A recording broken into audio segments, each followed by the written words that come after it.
Welcome to Running It Back, the Lessons Learned from Sports podcast. We're going to talk about FSU. They was robbed. They was jobbed. Everybody deserves their shot. They're not going to throw away their shot because they're not even going to get to take it. How many references are you going to have in this?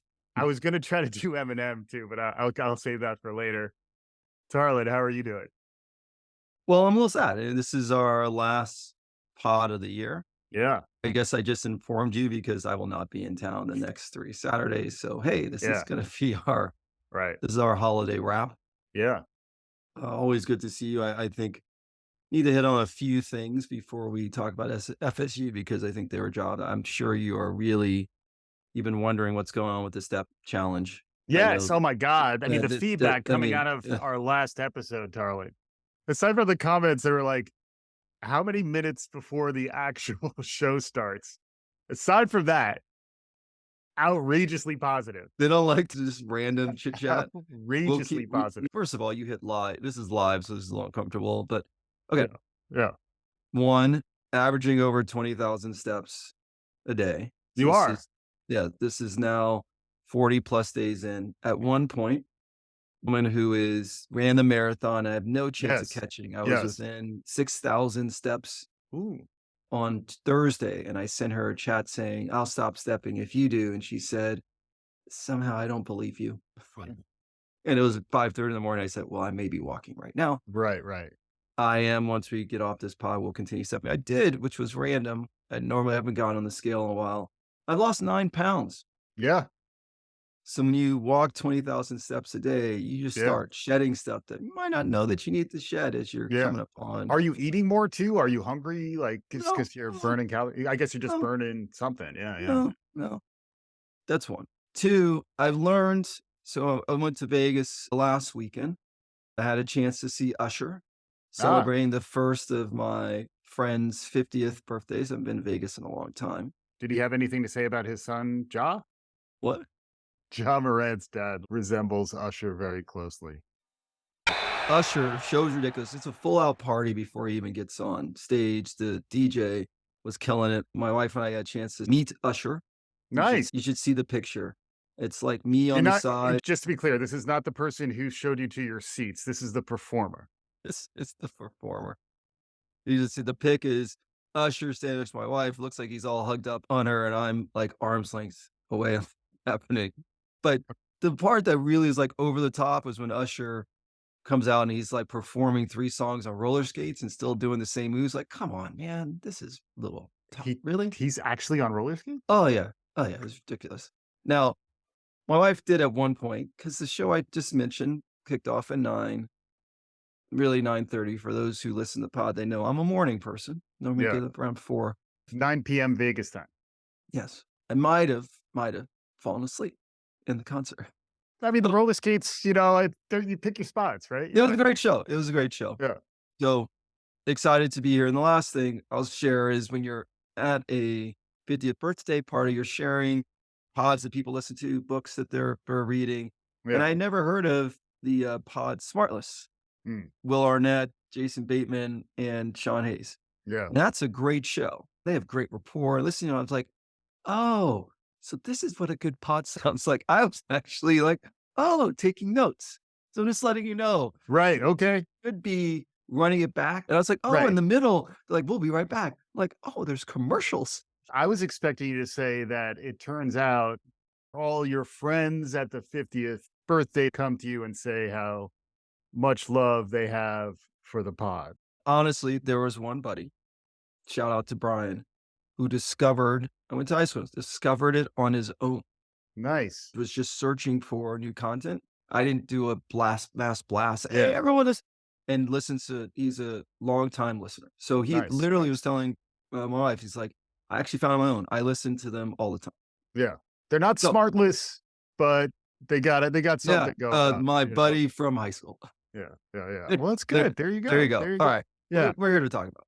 We're here to talk about the fact that college football is a mess and that the selection process for the college football playoffs, that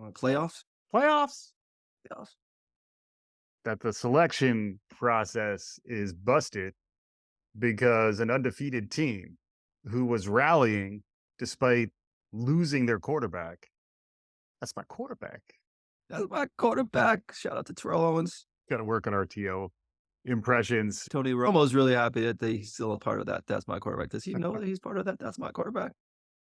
We have an episode on it, in fact. But FSU didn't make it in despite being undefeated. And Alabama, who upset Georgia in the SEC championship, made it in, despite the fact that they lost to Texas. And then Texas also with one loss made it in. So FSU, undefeated, struggling on offense, really great defense, is left on the outside looking in. It is a one-time thing here where this is the end of the college football playoffs in their current installation. They're going to be a 12-team. It's going to start feeling more like March Madness starting next year. But this year, it's somewhere between back in the day when who knows whether both polls are going to declare the same champion. Then that went to the BCS, which was a problem if there were 3 teams. So then they came up with this 4-team playoff. FSU's left on the outside looking in. There's some lessons to be learned here. We did a little bit of research. We're looking for analogies. We're trying to make connections. I spend way more time thinking about college football than I normally do. Yeah, you were texting me all random. Like, I'm probably going to talk just about FSU and not a lot of college football. So let's just make sure everyone, college football playoffs, there's a committee, as you were described, 13 individuals. I looked up some of these fine individuals, 7 athletic directors, 2 former coaches, 1 Hall of Famer, 1 former tight end, 1 professor, and 1 BP. Just a former tight end. That's all. That's it. That was what it was labeled as, 1 former tight end. If you look at it, it's a full masthead with their pictures, and 1 VP collegiate athletics and community wellness. And so they're tasked, as you described, every week for the last 6 weeks to determine the top 25. They base their rankings off of strength of schedule, conference champs, at the end, team record, head-to-head results, injuries, and it even says weather. As you said, we're in the college football playoffs. It's only the top 4 teams that are in the playoffs. Yeah. Next year, it's 12 teams. Right. So in 2024, the 4 highest ranked conference champions will automatically get a bye. Let's just think about that. The 4 highest ranked champions get an automatic bye. 5-time conference champions, 7 highest ranking teams after that. So that's the mix. I'm sitting in Vegas watching. I've got Michigan contingent there. Wife went to Michigan. My brother-in-law went to Michigan. My buddy went to Michigan. Were you getting any smoke off our last episode? Had anyone heard you? Oh, everyone, and no one likes me. That's fine. One time, khakis win. Khakis for the shutout. So there, as a fan, and as someone who's just thinking about television, like, oh yeah, Alabama wins this game. They're definitely in. Texas is in. There's no way FSU should be in the championship. And that was me thinking as someone's just watching good TV. Yes. But then I took a step away. It's like, that's just wrong. Because what has FSU done this year? So FSU 13-0. Yeah. They beat the number 13 team LSU, number 15 team Louisville, and number 22 team Clemson. They're the number 3 strength of record, number 55 strength of schedule, number 31 offense rank, number 19 defensive rank, and 13-0. They won everything on the field. They lost their leader, the best player on their team, Jordan Travis, to an injury. In the next game, they have their Tate Rodemaker. It's the number 2 quarterback, gets knocked out, concussion. And so they have their 3rd stringer playing an ACC championship, and they squeak out a win 16-6 against a ranked opponent. Yeah. So why I'm actually frustrated is they're robbing. You have a committee that is thinking more about television, in my mind, and more about the money. Because when you think about the college football playoffs, since 2014, there's never been an SEC team. We've never had a playoffs without an SEC team. Yeah. And Bama has been in the playoffs. 8 of the 10 years. Right. So if you remove someone determined, I actually talked to another buddy, said he was like, so fine, you think FSU should be in. If FSU played Bama, where would be the spread? Who'd be favored to win? I said Bama. Yeah. So there you go. I go, that doesn't mean they shouldn't play. Just because someone's more highly favored doesn't mean they should be automatically in the playoffs. Right. Because you still play the game. That's why you need to win the game, right? Yes. So you're robbing us. You're robbing us of underdog stories. You're basically determining what's going to happen on the field. Right. And FSU as a team, they'll get their number 2 quarterback back, and they have a month of practice. You have no idea what that team is going to look like and whether or not they can win. Mm-hmm. So it's frustrating when a team goes undefeated and they're in the 4 slot. Yeah. That they can get jumped by someone. Alabama was the number 8 team coming into the last ranking. Yes, they beat Georgia. Mm-hmm. Texas is number 7. It's frustrating that they got leapfrog and Boo. Let's stop here. Boo Corrigan. Boo, what a great name. Who's the committee chair, said FSU is a different team than the first 11 weeks. Without Jordan Travis, without the offensive dynamic, they're a different team. Right. They lost 1 player. Right. I mean, should they just pack it up? Should you just cancel? Should they be relegated to Division II? You know, like they're still playing the games. They still won their conference. Although that is the other thing. The conferences are like college football is imploding in front of our eyes. Like the idea, like the ACC as quote unquote a Power 5 conference. There's really 2 conferences left at this point. And Pac-12 has 2 teams. Exactly. So, I mean, and it's not like college football's coming out of a very pristine, they've never gotten this right. Like it's always been a problem for them to declare a champion. And like, that is kind of the purpose of leagues for the most part is why do you even play the game? You play the game to win a chip. You play the game to be the champion. And when you're not given a shot, you don't even give them a chance to throw away their shot. They are denied. Two Hamilton references within 17 minutes. Have you been watching it recently? I just listened to it as my warm up. You want to be in the room where it happens? You are. That's the other one. You are right now. That's the other one. Where it's That's happening. The other one. Actually, if you'll indulge me for a second here, I did spend a little bit of time earlier with Claude, and I did get Malcolm, our virtual co-host here, is going to share with us what Claude was able to glean with some help from me. All right. And with that, Malcolm, take it away. FSU 2022 SNUB showcases need to rethink playoff criteria beyond resumes. What criteria justify college football playoff inclusion? Conference championships, sheer win tally in the regular season, visual dominance each setting. The 2023 selection committee leaned hard on quality losses and resume over Florida State's flawless 13-0 record due largely to one. All right, I got to interrupt him. He says resume instead of resume. I mean, like, I think you're kind of out. Oh, I got confused. I think we're going to have to recast. It sounds like Claude, he's a pack-a-day smoker. There was a human who originally voiced Claude. All right, listen, that was, I tried it out. We were still looking for our third co-host. If you put in my ear resume and you want me to say resume, I think you're out. So, do I need an accent on the end of resume? I mean, what does he want from me? But yes, let's look at teams that should have given up. Because once you lose a player, what about the Lakers? You said you want to run it back. Lakers in 1980, they lost the MVP, Kareem Abdul-Jabbar, in Game 5 against Philly in the playoffs. Yeah, and then had a rookie, one Magic Johnson, win Game 6 in Philly with some believe is his best game ever. 42 points, 15 rebounds. I mean, let's talk 15 rebounds, 7 assists. Let's talk 1999 Knicks. Once the big fella went down, they should have just, why even play? But if you're going to talk, that only works. You always want to bring in the Knicks and the Mets and these references. They didn't win. They went much further. Well, even if FSU competed, if they beat the spread. Okay, fine. I'll give you You know what I mean? It doesn't matter. It's more the fact that they earned the spot. I give you. And it starts to undermine the entire competitive landscape of the league. I did not realize. I remembered back to 2017 when the UCF Knights ran the table. Yep. Quarterback got hurt. Wound up ranked 12th. Yep. Undefeated. And then this very year, the Liberty University Flames are undefeated heading into the Fiesta Bowl. I had no idea what their mascot was. Thank you for that. I will remember that. Research.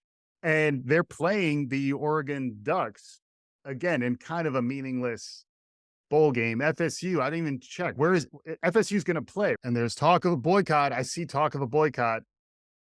That's the Orange Bowl against Georgia. That's a really interesting game because then if they wind up, what if they beat Georgia by more? Unlikely. But if they did beat Georgia by more than the 3 points that it's not even being, it's just being competitive, not having them in the playoffs. They've determined they don't think they can be competitive. Yeah. For me, running back to 1990, Jeff Hostetler. Phil Simms gets hurt. Yeah. A backup quarterback. I'm all about the underdogs. I'm all about, you said they're not the same team. New York Football Giants. New York Football Giants, improbable victory in the Super Bowl over the Bills. Yeah. Get used to that narrative. Improbable Super Bowl victory for the Giants. Tom Brady, 2001. He was the backup quarterback playing against the greatest show on turf. Yeah. Should not have beaten Kurt Warner, Marshall Faulk, Torrey Holt, and that juggernaut of a team, Isaac Bruce. And they went on to win. Yeah. 2008, let's do back to Brady. Yeah. Back to your improbable win by the Giants. 18-1. 18-0. They go 18-1. The Giants should have won that game. So, and this is not someone losing one player, but 1985, Villanova beating Georgetown. Georgetown going for the repeat. No way, Villanova, after they'd beaten twice, they'd beaten already in the regular season, went 66-64 against John Thompson. Patrick Ewing again. Big fella. So, for me, you're robbing us, and I always used to love, I still do, sports movies. You're robbing us of the Hoosiers, the Rudy moments, the Bad News Bears, the Mighty Ducks, the American Underdog. If you've not seen that, it's Kurt Warner's movie. It's not bad. Yeah. You know, in fact, as prep for this show, I didn't watch Rudy because I've never actually seen Rudy, but I did go to Wikipedia. So I ramped up on the story. You've never seen Rudy? I have shared. I didn't even realize he was fortunate. I have used the Charles Dutton clapping gif when he's very happy at the end of Rudy, but I've never actually watched Rudy start to finish. You are not allowed to use the GIF. It's a GIF. I thought we talked about this. I'm a hard G. You're a hard G kind of guy. Right. We'll stay hard G. Hard G ever since growing up on the streets of Long Island, you know. But anyway, story of Rudy. It's true too, right? It is actually true. And we watch sports in part for those underdog David versus Goliath scenarios where you don't, boxing's another place I was thinking of where like Buster Douglas beat Mike Tyson. Yeah, and there's also a lot of ducking of contenders, and it's similarly, poorly managed in that just getting the most competitive games on the field or in the ring is hard, and a lot of it is, in that case, it's probably even more corrupt. But college football is rough to follow, and yet what else are we going to do? It's the feeder system into the NFL. Thoughts on the new format? I mean, what do you think? Like, how do you solve these types of problems? How do we analogize out of FSU's being jobbed? All right. Also, if you look at their history, they've been on the right side of controversy and on the wrong side of controversy in college football over the years. Because it was 93, FSU and Notre Dame both had one loss. Notre Dame beat Bowden's FSU, but FSU was still named the national champ. And the other thing that's driving me crazy is I was using Claude AI, and it kept on getting stuff wrong. It kept on. So like I got more confused doing my prep with the AI. You're using Claude for research and it's giving you wrong information based on what you know. Yes. It kept on saying FSU is 9-0 in the 2022 season. And FSU is 13-0 in the 2023 season. So just a little caveat when you're using large language models, you're going to have to do a lot more fact checking. So they'll generate verbiage for you. But do you really want to use it? So is that the new job of the future? Just have them spit out a bunch of garbage and we then refine it and check for mistakes? I think they're just going to keep getting better. So you asked about the new system. I think it's obviously massively flawed now. One of the committee members might be tied to Michigan, so there's some conflict of interest there. When you move to 12 teams, it will be better. There'll always be someone on the out, but we never are really talking about the 13th, 14th, and 15th teams, but that controversy will come. So I think it will be slightly better. Where you'll have some controversy is who are the top 4 teams to get the bye. But if you're in the dance, you play who's in front of you. So it will be better. I'm happy that we're finally moving in this direction. To me, as I start to think about it, so you lose someone on your team, this is no different than hiring. So you never get fired. If there's 10 things you need a new candidate or someone in this role to do, if you look at the job description, you break it down to 10 bits of criteria, 10 criteria, you'll never get fired if you hired someone that covers all 10. Like, oh, this person on paper and this is they got it all. And people struggle to make that athlete hire. So maybe they have 7 of the 10, 8 of the 10. You can learn the rest. Right. So for me, last I checked, Tarlin, you don't do your job on paper. You do not. The glamour resume where you can talk your way into the job versus showing what you're capable of doing. So losing a single person on the team is sort of reminiscent to me as a parallel to not having maybe one experience or one skill that can be learned, but you're disqualified because most of the time the organization will take the time to teach that or train or allow someone to grow into the position. So that's probably why there's a little frustration there. I've never checked 10 of the boxes. So I was always hoping for an opportunity to grow into a role instead of already have done the job or won everything on paper.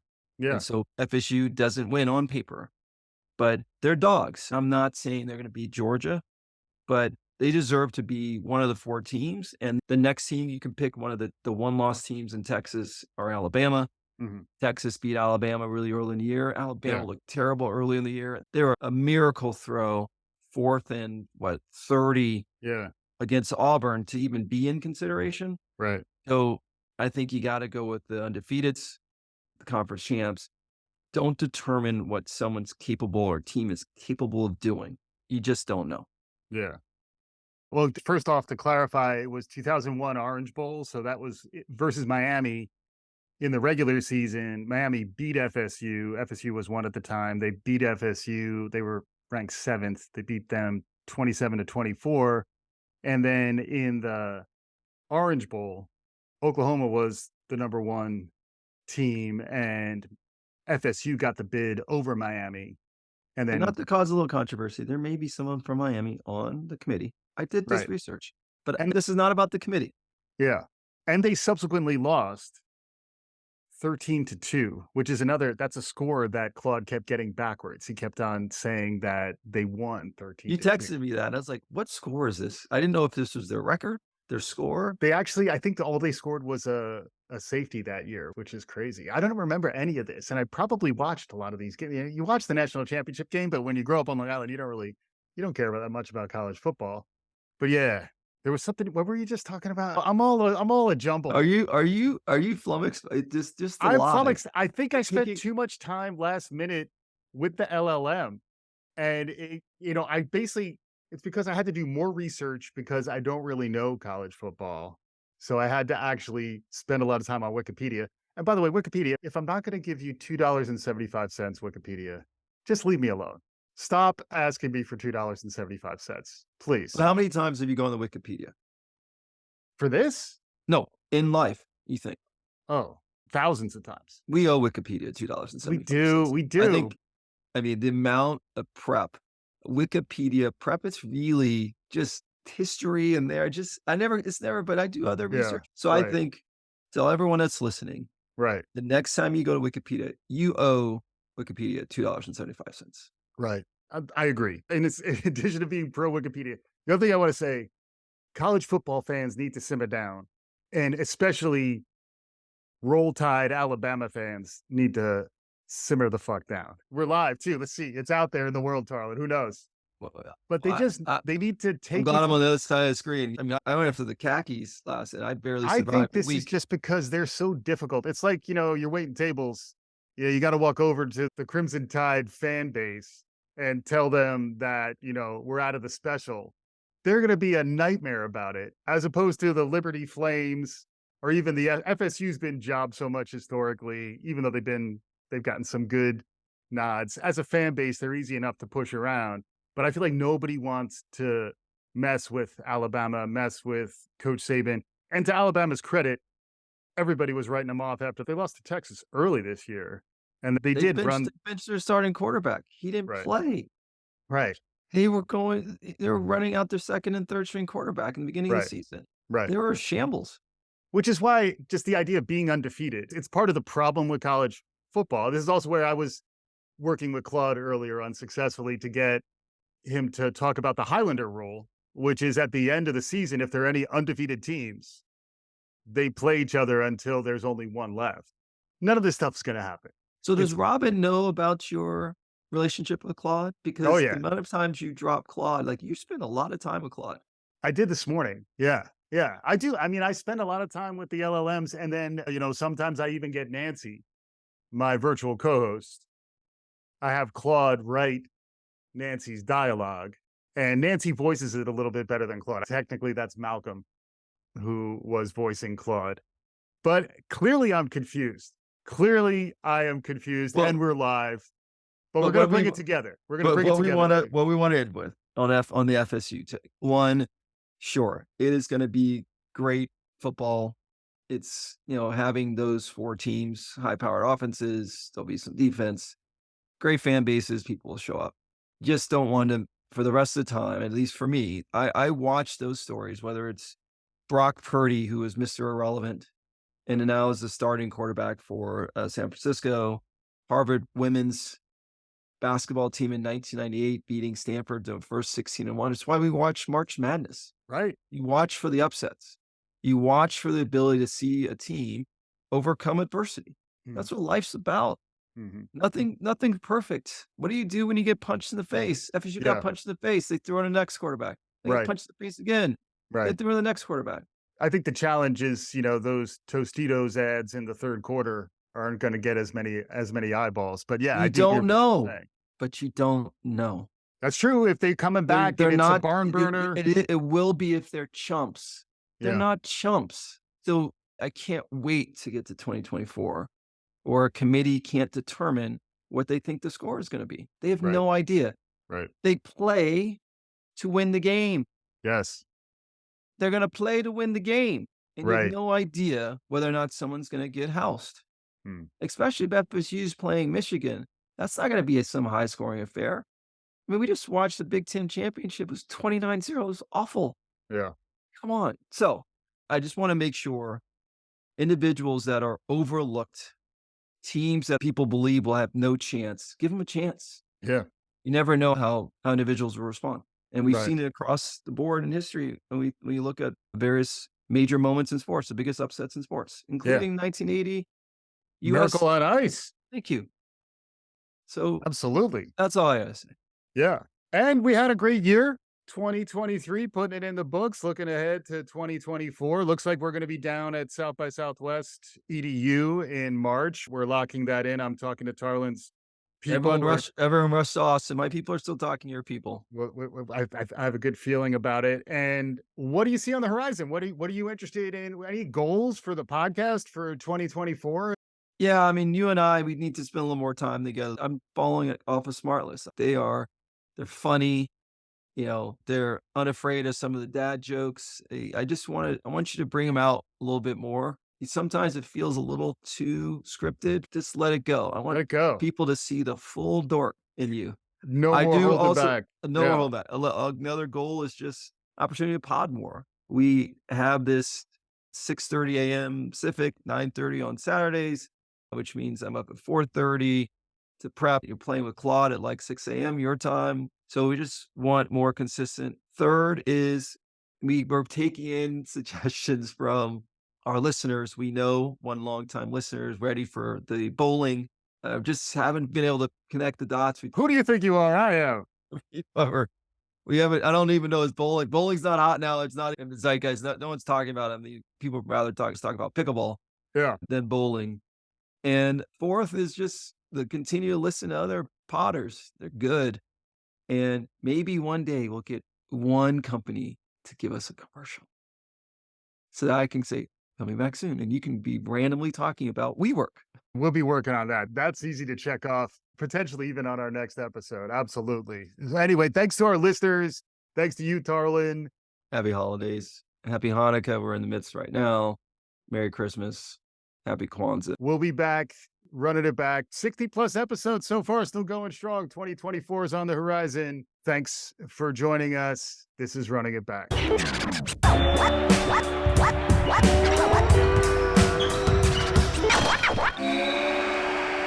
The playoffs exist to determine the best team, not protect or preserve it. ESPN Analytics giving FSU a 0.1% title probability means nothing until that number hits absolute zero. While unlikely to win it all, perfect seasons in power conferences deserve the expanded access to try toppling titans like Michigan, Washington, or Alabama. The Giants took down the 18-0 Patriots. Let Florida State lose their shot the way champions do, between stripes and whistles, not in committee chambers.